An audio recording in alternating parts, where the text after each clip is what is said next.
Welcome to this Halloween edition of this recap here. No, I am not a minion. I am not. Was it Logan? Logan or Jake Paul? One of the Pauls. I am not one of the Pauls. I'm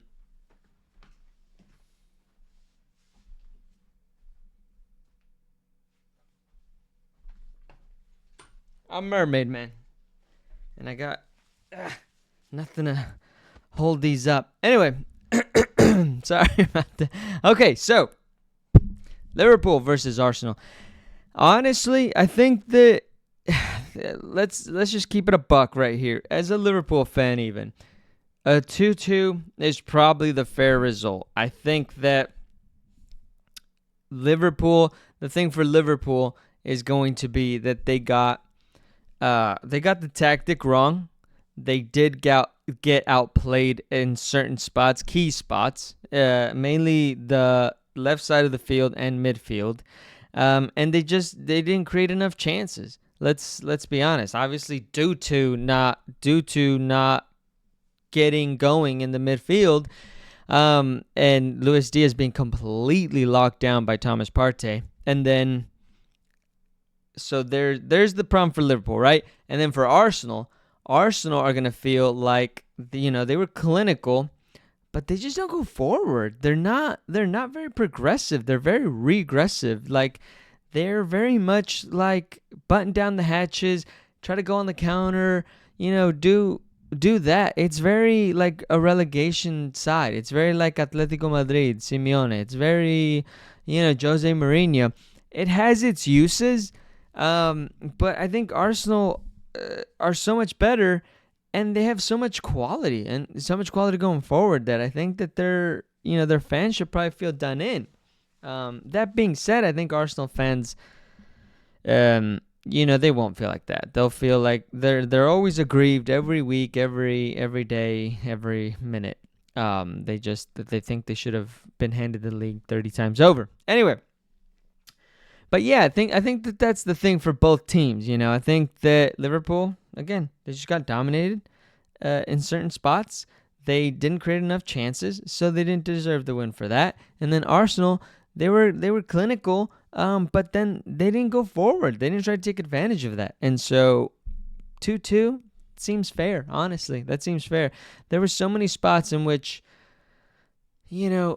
I think Arsenal started, like they go up 1-0 and you feel like they're already trying to waste time. And you're like, there's like a full game to go. You know what I'm saying? It seems a little early when there's 20 minutes to go. They're wasting time. And you're like, there's 20 minutes to go. You think you're going to burn 20 minutes? Maybe 10. 5 for sure. It's a little easier. 20 minutes? So it's like, it's just a little weird. Again, the Bukayo Saka, the first goal, I mean, I was just sitting down. I was getting settled in. I was not setting up. I was already live on the TikTok, and I was, trying to get something going. I was looking up for a song, and I was like, what do you mean they scored? And again, great goal. Ben White hits it over the top, gets it to Bukayo Saka, who absolutely demolishes Robertson. So he demolishes Andy Robertson, and it's like, okay. So he gets him, cuts inside through his legs. I mean, just you hand it to him. Okay, it was a beautiful goal. And you think, okay, this might be a long day for me. All right, and then they just, they kind of stop. They stop going forward. They, you feel like, okay, they're going to try to hold the 1-0 down. And again, they scored in the 8th minute, so it's like, what the hell? And then Virgil van Dijk gets a header. Luis Diaz kind of keeps it flicked on off of a corner kick, and then Virgil van Dijk gets the header. Okay, that was great. Good goal. And then Arsenal have another spurt where they're very, very much the better team. And you think, Liverpool are hoping and praying that they get to halftime so that they can make their adjustments. And they almost got there, but as you can see, 43rd minute there, Merino off of a free kick from Declan Rice Um, just gets a good goal, close offsides, but Virgil van Dijk just plays them on, and so it's like, oh man, they can't catch a break. So it's 2-1. And then at halftime, I really think, boy, Arsenal are going to batten down the hatches again. They're just going to really try to hold that result. And I think for the most part they did. And then eventually Trent Alexander-Arnold is able to make a good pass, gets it to Darwin Núñez. Darwin Núñez finds Mo Salah. Mo Salah scores. Okay, that's the main highlights of the game. I think that there was two controversies that I already know that Arsenal fans are going to get aggrieved by, and that is, number one, the penalty. Golly, the penalty that absolutely was not a penalty on Martinelli, and we can go over that first. Martinelli has it. I think he makes a move on Trent. Ball kind of pops up as he tries to cross. They're both kind of jostling for position. And then Konate does slide tackle. He makes contact, as well as Trent Alexander-Arnold also in the air kind of throws a leg in there to see if he can get it. Not a penalty in my opinion. That's just me. I promise you I'm not being biased. I think that if I saw that for Liverpool, I would also be upset, but I would understand, okay? And I would be like, dang, okay, I can see why they didn't give that. Like again, this is just a quick aside here, but the Manchester United penalty versus West Ham today, I wouldn't have given that either. Honestly, I would not have given that either. That seemed really soft, but again, that's its own, okay? On this game, I think Konate got the ball fairly cleanly. And then people are saying, again, the Trent. I think if you isolated that Trent putting his leg up on Martinelli, not even close. I mean, Darwin Núñez had one where he fell, and it just wasn't strong enough. And you're like, nah, you're never gonna get that penalty. You're never gonna get that penalty. And so I think that was the right call on the Martinelli penalty. And then this one, although I think Anthony Taylor, for the most part, did a good job. He bought some fouls that he probably shouldn't have, but towards the end, he just started telling players to get up. I love that. But there was one where he, for some reason, lets it play when they climb over the back of Szoboszlai. And it's an easy foul. It's an easy call. And he's going to call it. But for some reason, he's playing forward momentum even though it goes back. And then Kai Havertz has it, and he kind of waits a little too long, and then he blows the whistle, and the play is dead. Because, again, it was going to be a foul. For some reason, he waited, but he calls it dead, blows it dead, and then Kai Havertz goes on to make another move, and then Trossard finishes it, and they're acting as if, boy, why did you not let that score? Because it was a foul on Szoboszlai. I mean, that's easy enough. I don't know why are they pretending that they didn't see that? But okay, that's fine. So that's, I think, the two biggest controversies. Again, maybe the penalty, but those are always so subjective and picky. I'm sure that Arsenal fans are going to say that it was a penalty. I didn't think so. But overall, it was a decently clean game. And honestly, if we're being honest, I think the 2-2 was a very fair result, considering that they just didn't do enough to win, if I'm being honest. They just didn't. They both kind of showed spurts. They both showed their quality. They both showed their class. And that's kind of where it stayed, It didn't really go anywhere. And I did want to give credit. I was thinking this, and I said it on the live, so I'm just trying to, I try not to see anything and make these reaction videos, and then, maybe check out what other people say, because I just don't want it to influence me and what I say. But I will give credit. I did see this headline: Mikel Arteta, is slowly morphing into Jose Mourinho type manager.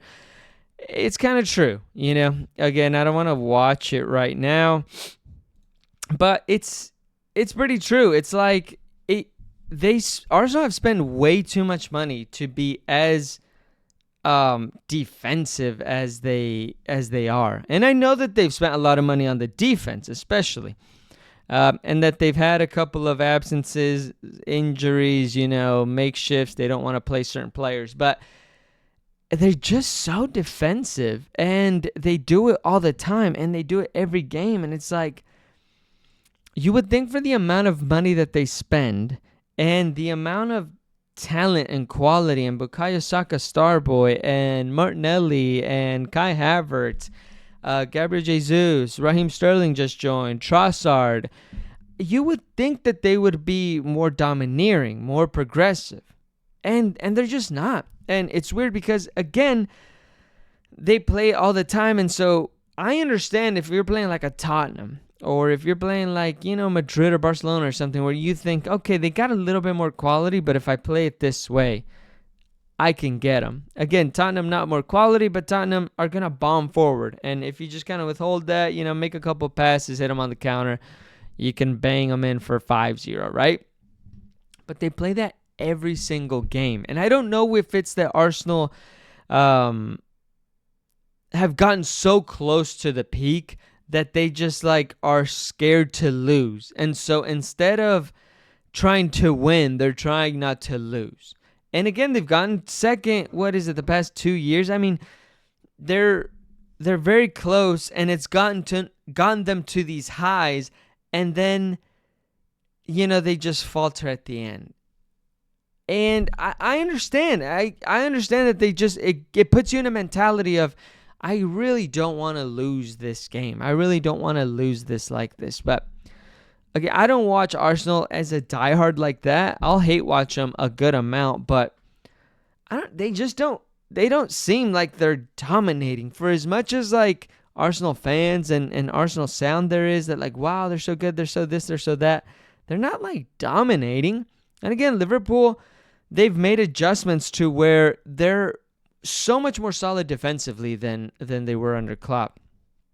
And truly, I think it's just different message, some different adjustments, and they're so solid in defensively and with the clean sheets and et cetera, et cetera. And so it's just, they don't give up goals hardly, right? Liverpool. And so, it's possible to do both, to be good defensively and still, go forward. Whereas it seems to me like Arsenal are happy not to lose the game. There's the famous celebration where they're celebrating the tie against Manchester City. They're acting like a tie's a win against the big teams. And it's like, no, if you're a big boy, if you're one of the bigs, you go for the win. If you lose, if you don't, whatever, you go for that win. Your fans deserve it, and you've spent the money. And Arteta hasn't been there for a year. He's been there for what, 4 or 5? I don't even know. He's been there for a while. This ain't his first year. So I don't know. I guess I expect more from Arsenal. And again, with the quality that they have, I would think that they would be so much better. They have been so much better, so much more exciting. And the past 2 years, but especially this year, they are so defensive that I don't know. They're just kind of unwatchable, if I'm being honest. But I wanted to show some quick reactions here, and we can kind of laugh or not. Arsenal never draw or lose fairly. It's always the referee's fault. True. Liverpool team, you're not skilled. How did you beat me? Yeah, they got the tactics right, man. They got the tactics right. One of the guys in the VAR room for this Arsenal-Liverpool game has FPL on his phone. Howard Webb needs to get his shit together, bro. His crew is making him... he should be gone, but his crew is making him look a fool, man. Imagine parking the bus and bottling it. Yeah.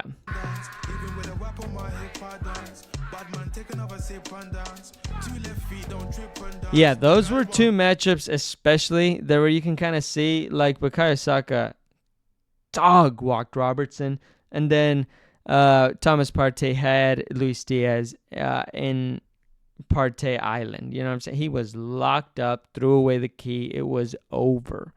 It was insane. Liverpool's best player on the pitch versus Arsenal. Yeah, again, they're going to cry about it. That's fine. Heading to the corner flag with 20 minutes to play.